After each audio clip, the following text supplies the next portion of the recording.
Good morning everybody. आप सभी को the vision classes bye Ajay sir में एक बार फिर से स्वागत है। और आज हम लोग बात करेंगे यूपीएसएससी टीईटी यानी पेट एग्जाम। आखिर ये पेट एग्जाम क्या है, इस पर हम लोग चर्चा करेंगे।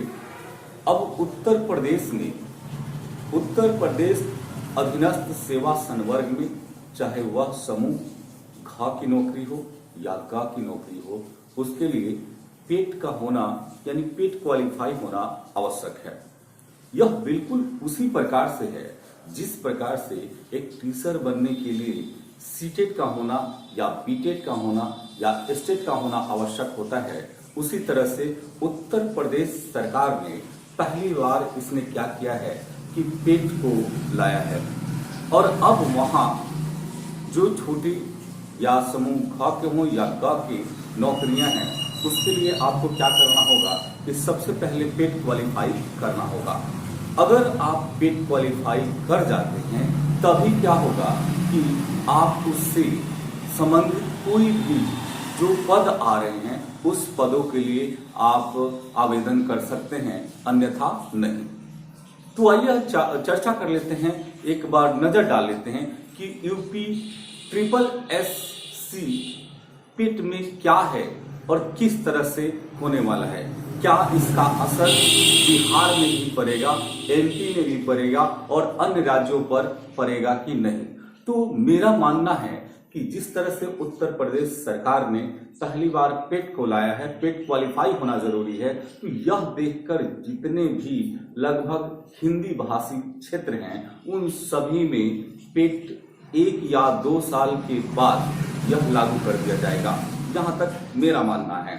अब देखिएगा कि पेट में अभी हाल ही में निकाला गया और ग्रुप C की जो सर्विस होगी, उसके बाद ग्रुप B की होगी।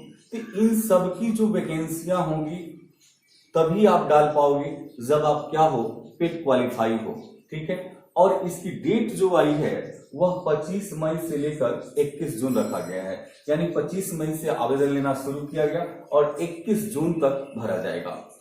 यह डेट में 25 से अगर देखें 25 मई से 21 जून, अगर आपको 7 दिन और भी मिलेंगे तो वह 7 दिन किसके लिए मिलेगा, तो सुधार करने के लिए, कोई अमेंडमेंट हो तो उसके सुधार करने के लिए 7 दिन और आपको मिलेंगे। तो इसका डेट है फॉर्म अप्लाई करने का। एग्जाम मोड क्या होगा, तो देखिएगा कि उत्तर प्रदेश सरकार ने कहा कि इसके जो एग्जाम मोड होंगे वह ऑफलाइन का एग्जाम होगा, यानी ऑफलाइन एग्जाम होंगे।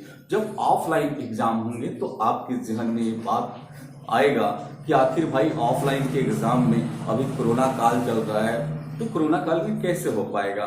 तो इसका मतलब कहीं ना कहीं इसका एग्जाम जो होगा वह अक्टूबर के बाद ही होगा, यानी हो सकता है कि नवंबर में हो, दिसंबर में हो, जनवरी में हो, लेकिन अक्टूबर से पहले इसका एग्जाम नहीं होगा। तो एग्जाम मोड जो होगा वो ऑफलाइन होगा।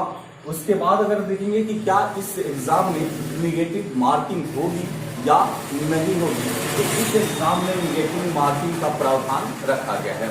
और निगेटिव जो मार्किंग का प्रावधान रखा गया है वह क्या है, तो 0.25% है, यानी इसमें देखा जाए तो 0.25% माइनस मार्किंग रखी गई है। यदि आप क्या करते हैं कि 4 गलत कर देते हैं तो आपके 1 सही कट जाता है, यानी 1/4 इसकी निगेटिव मार्किंग है। इसके बाद देखेंगे कि जो रिटेन एग्जाम होगा वह लगभग कब तक संभव है। तो जिस तरह से हमने बताया कि हमें नहीं लगता कि अक्टूबर से पहले इसका एग्जाम होगा, यह एग्जाम अक्टूबर के बाद ही हो सकता है, इससे पहले होना मुश्किल है। लेकिन एक और बात है कि इतना अगर आपको टाइम मिल जाता है तो बेहतरीन तैयारी कर सकते हैं और बेहतर एक विकल्प बन सकता है।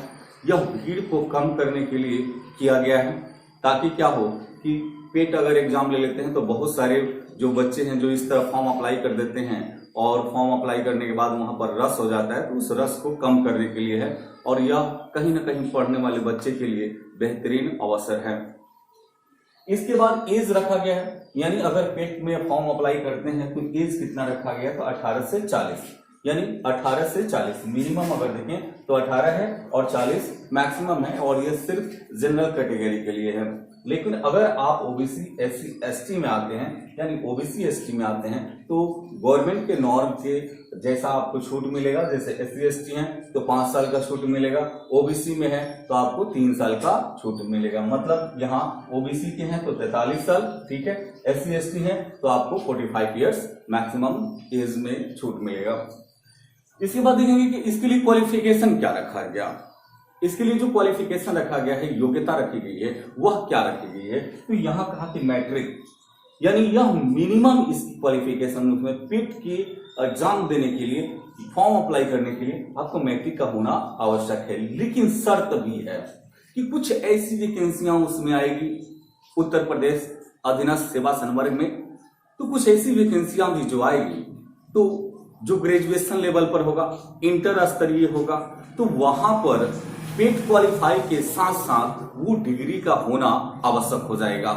इसलिए मिनिमम इसका रखा गया कि मैट्रिक अगर है तो आप इस फॉर्म को अप्लाई कर सकते हैं, ठीक है। लेकिन अगर जिसमें जाना चाहते हैं तो वहां पर क्या होगा कि वो नॉर्म अप्लाई होगा कि उसके लिए इंटर चाहिए या स्नातक चाहिए, यानी ग्रेजुएशन चाहिए। तो ये ध्यान में रखना है कि इस फॉर्म को अप्लाई करने के लिए हमें मैट्रिक ही होनी चाहिए। अब फी रखा गया है, फी के देख लेंगे स्ट्रक्चर क्या है, बहुत ही मिनिमम रखा गया है, उत्तर प्रदेश सरकार ने रखा है 185, यानी 185 रुपए इसके फी को रखे गए हैं। यानी इस फॉर्म को अप्लाई करते हैं तो 185 रुपए फॉर्म को रखे गए हैं। और इसको एक और देखते हैं कि अगर इस एग्जाम को क्वालिफाई करना चाहते हैं तो ये एग्जाम कैसे होगा, क्या मेरिट बनेगा, तो नहीं, तो मेरिट नहीं बनेगा। तो कैसे, जैसे सीटेट के एग्जाम में होता है, बीटेट के एग्जाम में होता है, जो टीचर के एलिजिबिलिटी के माना गया है, तो इसमें भी एक नॉर्म रखा गया। क्या, तो कट ऑफ, यानी 60% अगर आप लाते हैं तो 60% में क्या होगा कि आप क्वालिफाई कर जाएंगे, यानी पेट क्वालिफाई कर जाएंगे। यानी 60% से अगर कम है तो फिर आप डिसक्वालीफाई हैं। तो क्वालिफाइंग मार्क्स अगर हम देख लें तो 60% होना जरूरी है। तो 60%, मतलब अगर हम देख लें कि 60% अगर लाते हैं तो आप फिर दूसरे एग्जाम में आप बैठ सकते हैं, अन्यथा नहीं बैठ सकते हैं। तो ये हमने देखा कि क्वालिफाइंग एग्जाम का जो परसेंटेज होगा वो क्या होगा, 60%। अब एक और बात आ जाती है कि भाई एग्जाम जो होगा वह क्या होगा और किस तरह से होंगे, क्योंकि हमारे बच्चे उनके जहन में ही होगा कि आखिर एग्जाम में जो हम बैठने जा रहे हैं, उत्तर प्रदेश के पेट के एग्जाम में बैठने जा रहे हैं, तो उसमें क्या क्या होना चाहिए, क्या क्या होगा। तो बहुत ही बेहतरीन सिलेबस को सेट किया गया है और हमें नहीं लगता कि आप सभी क्रैक नहीं करेंगे, बिल्कुल क्रैक करेंगे। अगर उत्तर प्रदेश में आपको सर्विस करनी है तो आप बढ़िया से इसको देखें।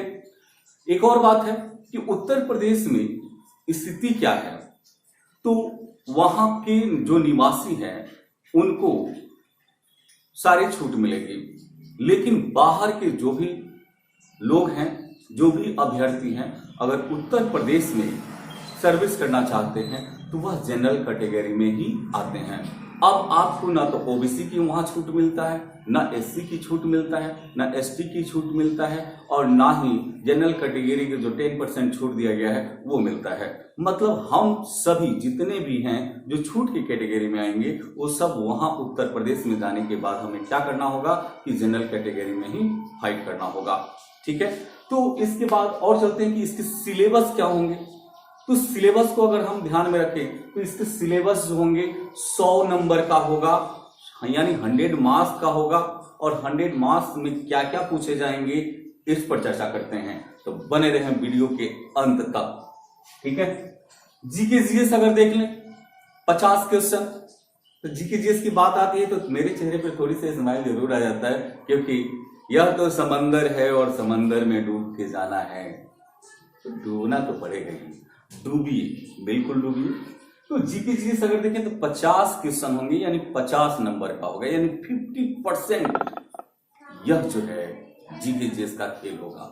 अब बात आती है कि जीके जीएस में क्या पूछेगा, तो मैं बता दे रहा हूं वहां का कि वहां जो उत्तर प्रदेश के अधीनस्थ सेवा संवर्ग के लिए जो पेट का एग्जाम होने जा रहा है, तो उसमें जीके जीएस का जो रोल है वह बहुत ही इंपॉर्टेंट है, बहुत ही महत्वपूर्ण हो जाता है। उसमें देखिएगा कि 5 से 7 क्वेश्चन कॉन्स्टिट्यूशन के होंगे, 5 से 7 क्वेश्चन हिस्ट्री के होंगे, 5 से 7 क्वेश्चन आपके क्या होंगे कि ज्योग्राफी का होगा, 5 से 7 क्वेश्चन अगर देख लें तो इकोनॉमिक्स का होगा, और 5 से 7 क्वेश्चन अगर हम देख लें तो उत्तर प्रदेश से संबंधित क्वेश्चन होंगे।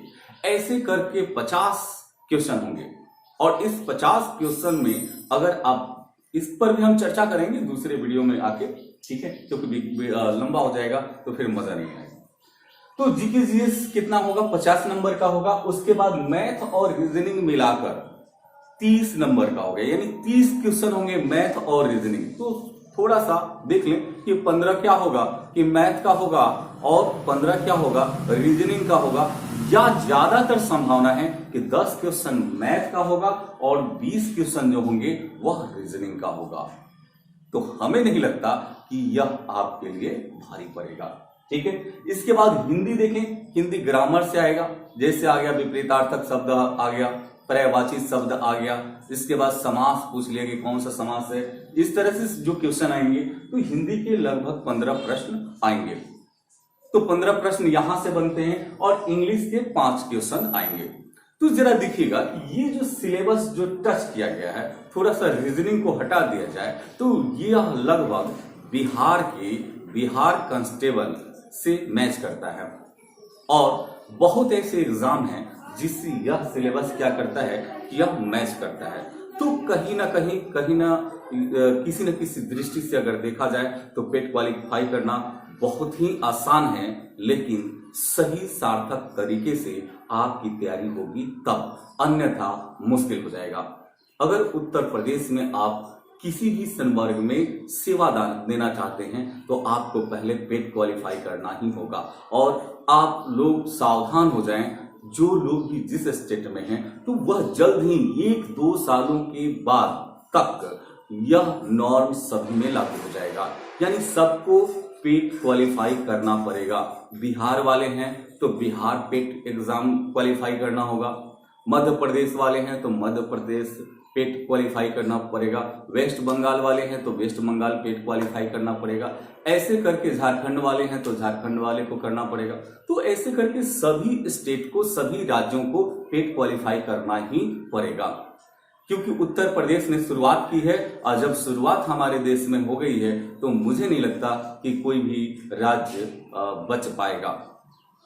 तो यह कहीं ना कहीं पढ़ने वाले बच्चे के लिए बहुत ही बेहतरीन है, बहुत ही बढ़िया है, क्योंकि इससे अब रस नहीं होगा, भीड़ नहीं होगा, और पढ़ने वाले में क्या होगा कि एक प्रतियोगिता होगी, और उसमें कुछ अच्छा करने का, कुछ अच्छा बनने का जो संकल्प आप लेके चले हैं वह पूरा हो पाएगा। तो आप जीके जीएस से लेकर सारी चीजों के लिए आप the vision classes bye Ajay sir में बने रहिए, और वीडियो को हमेशा अंत तक देखें, लाइक करें, सब्सक्राइब करें। जो नए लोग हैं उनसे तो बहुत ही अनुरोध है, बहुत ही रिक्वेस्ट है कि आप बिल्कुल सब्सक्राइब करें, मेरे साथ बने रहें, और मैं भिन्न प्रकार के जो एग्जाम हो रहे हैं उसकी भी सूचना देता रहूंगा, और बेहतरीन कंटेंट देने का प्रयास करूंगा, ठीक है। तो इसी के साथ मैं विदा लेता हूं। जय हिंद, जय भारत।